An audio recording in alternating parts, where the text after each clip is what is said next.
तो चलिए शुरू करते हैं दोस्तों। आज का टॉपिक हमारा है वाटर रिक्वायरमेंट ऑफ क्रॉप्स, जो हमारे फसलों के लिए पानी चाहिए उसके बारे में। तो सबसे पहले हम जान लेते हैं कि हमारे इंडिया में किस तरह के क्रॉप्स लगाए जाते हैं या फिर हमारे इंडिया में क्रॉप्स के सीज़न क्या क्या हैं। अगर खरीफ की फसलों की हम बात करें तो उसकी सीज़न अप्रैल से सितंबर आती है, जिनमें मक्का, धान और ज्वार, बाजरा ये सब आते हैं। और रबी की फसल की बात करें तो उसकी टाइमिंग जो है अक्टूबर से मार्च तक होती है, जिसमें आपकी फसलें गेहूँ, चना, जौ, सरसों, मटर इत्यादि आते हैं। रबी की फसलों के लिए अगर पानी की रिक्वायरमेंट की बात करें तो जो रबी की फसल हमारी बोई जाती है उसके लिए कितने सेंटीमीटर पानी की आवश्यकता पड़ती है, ये सब बातें इस टेबल के माध्यम से समझते हैं। जो सरसों बोया जाता है वो अक्टूबर महीने से नवंबर महीने तक रहता है और इसके मतलब बोते हैं, उसमें मतलब बुआई करते हैं अक्टूबर और नवंबर में, और इसकी कटाई फरवरी मार्च में करते हैं, जिसमें 45 सेंटीमीटर पानी की आवश्यकता पड़ती है। 3 से 4 बार सिंचाई की आवश्यकता होती है। तंबाकू की जो फसल होती है अक्टूबर से फरवरी तक बोई जाती है और फरवरी से मई तक काटी जाती है। मतलब जो अक्टूबर में बोई जाएगी वो फरवरी में काटी जाएगी और फरवरी में जो बोई जाएगी वो मई में काटी जाएगी। और इसमें 75 सेंटीमीटर पानी की आवश्यकता 6 से 8 बार पड़ती है। बहुत ही कम अंतराल पर इसमें सिंचाई की आवश्यकता पड़ती है। मटर की बात करें तो अक्टूबर से नवंबर तक ये बोया जाता है और मार्च में काटा जाता है, जिसमें 50 सेंटीमीटर पानी की आवश्यकता पड़ती है। गेहूं की बात करें तो अक्टूबर में बोया जाता है और मार्च अप्रैल में काटा जाता है, जिसमें 30 से 40 सेंटीमीटर पानी की आवश्यकता 5 से 6 बार पड़ती है। जौ की बात करें तो अक्टूबर माह में बोया जाता है, अक्टूबर माह में बोया जाता है और मार्च से अप्रैल की माह में काटा जाता है और 30 सेंटीमीटर पानी की आवश्यकता पड़ती है। चना की बात करें तो सितंबर से अक्टूबर की माह में बोया जाता है और मार्च की माह में काटा जाता है, जिसमें 30 सेंटीमीटर पानी की आवश्यकता 3 से 4 बार पड़ती है। अगली टेबल की बात करें तो अगली टेबल खरीफ की फसल की है, जिसमें मक्का जो है जून में बोया जाता है और सितंबर अक्टूबर में काटा जाता है, जिसमें 25 सेंटीमीटर की हाइट तक 5 से 6 बार सिंचाई की आवश्यकता पड़ती है। आलू की बात करें तो फरवरी माह में बोया जाता है और मई के माह में उसे निकाला जाता है, जिसमें 60 से 90 सेंटीमीटर पानी की आवश्यकता 10 बार पड़ती है। बाजरे की बात करें तो जुलाई से अगस्त तक बोया जाता है और अक्टूबर में इसे काटा जाता है। 30 सेंटीमीटर पानी लगाते हैं हम खेतों में 3 से 4 बार। ज्वार की बात करें तो जुलाई महीने में बोते हैं और चारे के लिए कई बार काट सकते हैं हम इसे। इसके बाद इसमें पानी की आवश्यकता की बात करें तो 3 सेंटीमीटर तक हम पानी देते हैं 3 से 4 बार। धान की बात करें तो जुलाई में बोया जाता है और सितंबर या अक्टूबर में काटा जाता है, जिसमें 90 से 150 सेंटीमीटर पानी की आवश्यकता पड़ती है, जो कि बहुत ज़्यादा है। काफ़ी कम समय अंतराल में इसमें पानी की आवश्यकता पड़ती है और 6 से 8 बार इसे पानी देना पड़ता है।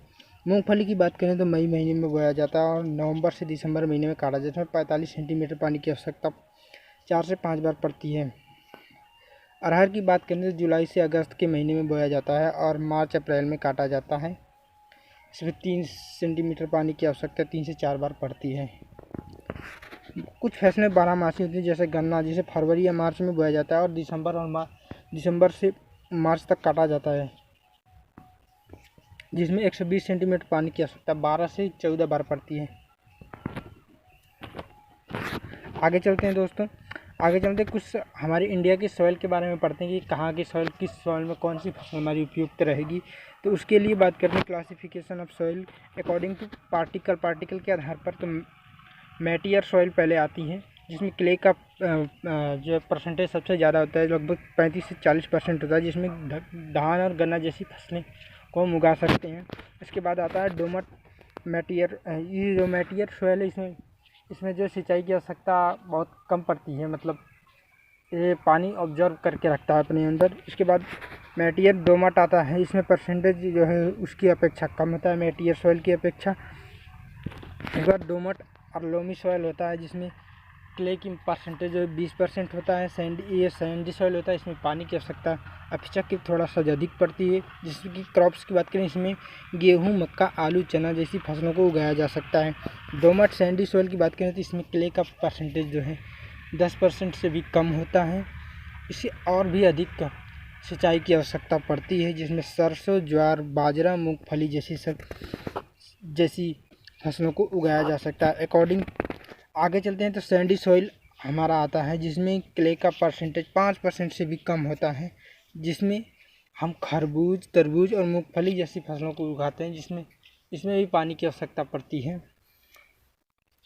ह्यूमस सॉइल वह सॉइल होते हैं जिसमें फॉरेस्ट और पहाड़ों की जो एरिया में जो मिट्टी पाई जाती है, जिसमें खेती के लायक नहीं होती है, उसे ह्यूमस सॉइल बोलते हैं। अकॉर्डिंग टू स्ट्रक्चरल फॉर्मेशन के आधार पर भी सॉइल को बांटा गया है। एलुवियल सॉइल जो हमारी नदियों के पानी के द्वारा, बाढ़ के द्वारा जो लाई गई मिट्टी होती है, उसे एलुवियल सॉइल या जलोढ़ मृदा कहते हैं, जिसमें हम गेहूँ, चना, मक्का, ज्वार, धान, दालें इत्यादि हम उगा सकते हैं। रेसिडुअल सॉइल या रेड सॉइल, ये जो हमारे आयरन और मैग्नीशियम से बनते हैं, जिसमें जो है पानी की आवश्यकता पड़ती है, जिसमें धान, मक्का, तंबाकू और ज्वार जैसी फसलों को उगाया जा सकता है। आगे चलें तो ब्लैक सॉइल, जिसमें ब्लैक सॉइल के पार्टिकल हमारे होते हैं, बहुत ही छोटे छोटे होते हैं, जिसमें अगर पानी दिया जाए ना तो वो फूल जाते हैं, और अगर पानी नहीं रहे तो उसमें सिकुड़न होती है, सिंकेज उत्पन्न हो जाता है, जिसमें दरारें पड़ जाती हैं। और इसमें बोई जाने वाली फसलों के नाम गन्ना, ज्वार, मूंगफली, मक्का और तंबाकू हैं। आगे चलते हैं तो सलाइन और एल्कलाइन, ये इसमें जो है एल्कलीज की मात्रा, जिसमें सॉल्ट की मात्रा और एल्कलीज की मात्रा उपलब्ध होती है, ये उसे बोला जाता है। जैसे बंजर हो गया ज़मीन, ये सब जो है बंजर कलर, ये सब ज़मीनें, इसमें जो है फसलों का उत्पादन नहीं किया जा सकता। ये एग्रीकल्चर के पर्पज़ से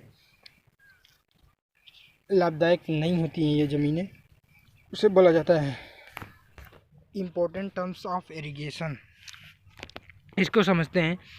पहला कोर पीरियड है, जब बीजों का अंकुरण होता है, मतलब जब बीज हमारे अंकुरित होते हैं और पौधे कुछ सेंटीमीटर बड़ा होते हैं, तो पौधों को पानी या सिंचाई की आवश्यकता होती है। यह समय फसल का कोर काल कहलाता है। मतलब जब अंकुरित होता है और कुछ सेंटीमीटर बड़ा होता है, उतने समय में हम जितना भी मतलब पानी देते हैं, उसी को हम कोर काल कहते हैं।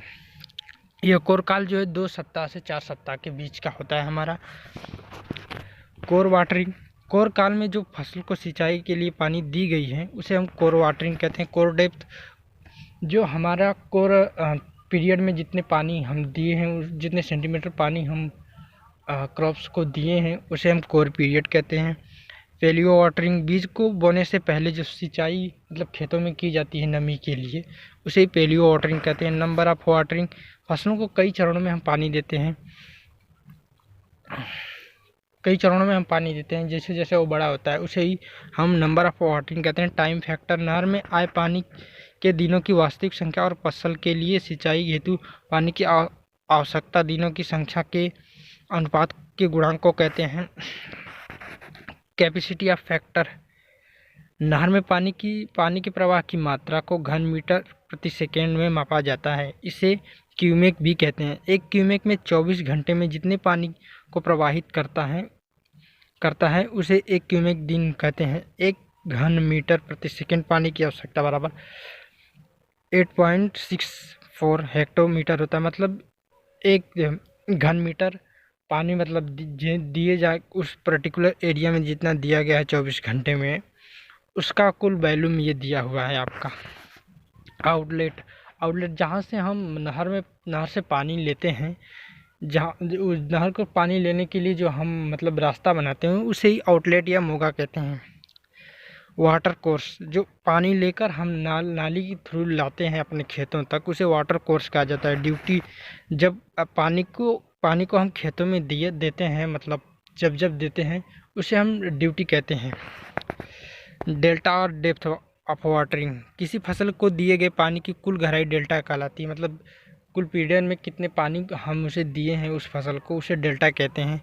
इसको सेंटीमीटर में मापा जाता है और इसे त्रिभुज से प्रदर्शित करते हैं।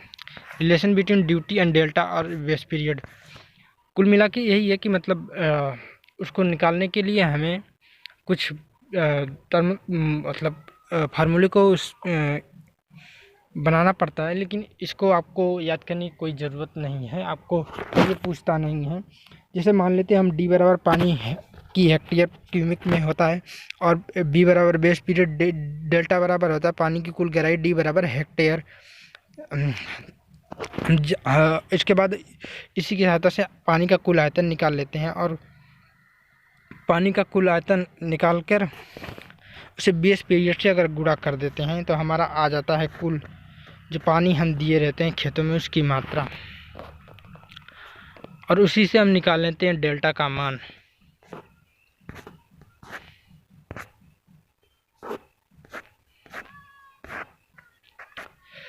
आगे बढ़ते हैं दोस्तों। तो बेस पीरियड की अगर बात करें तो पहले सिंचाई को मतलब जब फसल की हम बुआई करते हैं और फसल के काटने तक का समय जितना, मतलब उस समय में जितने हम पानी देते हैं उसे हम बेस पीरियड कहते हैं।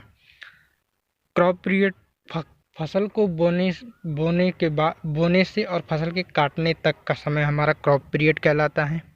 ओवरलैपिंग पीरियड वो होता है जब कोई फसल जो है हमारे खेत में खड़ी हो और उसी समय हम उस खेत में कोई और फसल बो दें और दोनों का जो है टाइम पीरियड सेम हो, तो इसे ओवरलैपिंग पीरियड कहते हैं हम। आगे चलें क्रॉप्स रेशियो जो है अलग अलग सीजन में, जैसे रबी के सीज़न में और जो है खरीफ के सीज़न में जो पानी दिया गया है उसके अनुपात को ही हम जो है क्रॉप्स रेशियो कहते हैं। आगे वेट क्रॉप्स, जिन फसलों के बोने के लिए हमें कृत्रिम साधनों पर निर्भर रहना पड़ता है, जैसे नहर हो गया या फिर ट्यूबवेल पर, उन्हें हम वेट क्रॉप्स कहते हैं।